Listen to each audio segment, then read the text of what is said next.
Pate, Binabati ko lahat ng nanonood ngayon sa Wawawin, lalo-lalo na sa... anong trabaho mo, Jed?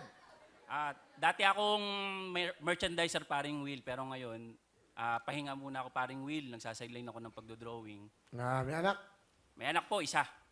Sige. Ang misis mo. Ang misis ko po, isa rin po. Okay. Pakilala mo na. Pinapakilala ko sa buong mundo ang pinakamaganda, pinakamalalanin, at pinakamalinaw ang mata. Ang pinakamaganda kong asawa, si Bian. Win! Hi, Miss Bian. Welcome. Ganda ng asawa mo, ha? Ano gusto mo sabihin kay Jed? Chubbs, salamat sa lahat ng ginagawa mo para sa amin, Thank you. Kasi di mo kami pinababayaan. Napakaswerte ko na ikaw yung naging asawa ko. Napakaswerte ko po talaga. Kasi siya po yung wala po yung kabisyo-bisyo sa katawan. Pagkain lang po talaga. Yun, thank you. Thank you sa lahat ng ginagawa mo para sa amin ni Tutoy. Thank you. Mahal na mahal kita. Chabs, una sa lahat, kayo talaga yung bumubuo ng bawat araw ko. Kayo ng anak natin.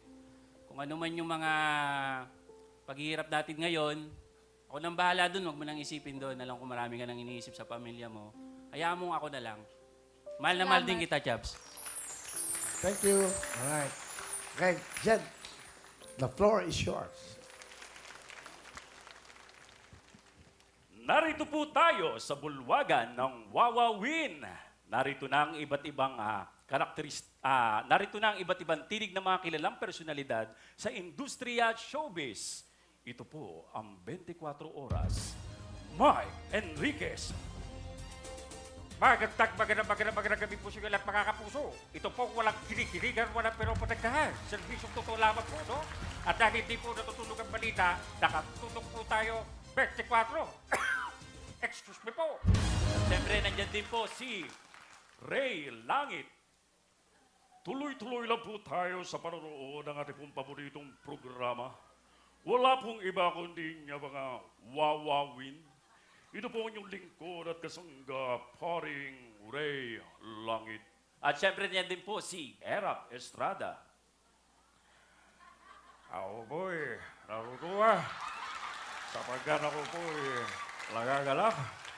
Kayo pong lahat ay narito ngayon sa Wawawin at nagsasaya. Yung mga killjoy dyan, huwag niyo akong subukan. At syempre niya din po si Babalu. Wow, ang tindi mo. Yan ang sinasabi ko sa inyo eh. Ay kung sungal-ngaling ko kaya yung ngalang-ngala mo. Wow, ang bigat mo, Teng. At syempre niya din po si Leo Martinez. Ala, ay siya. Ay, hindi naman ganyan ang pagsayaw ng Chacha Kabayan. Ganyan rin naman yan, At syempre niya din po si FPJ. Hindi ako makain ng bigas, Major. Sinasahin ko muna para maging kanin bago kainin. Ikaw, Major, palay pa lang. Binibira mo na. At muli po ito po inyong lingkod, Jadael. Hanggang sa muli, salamat po. Jed, all right.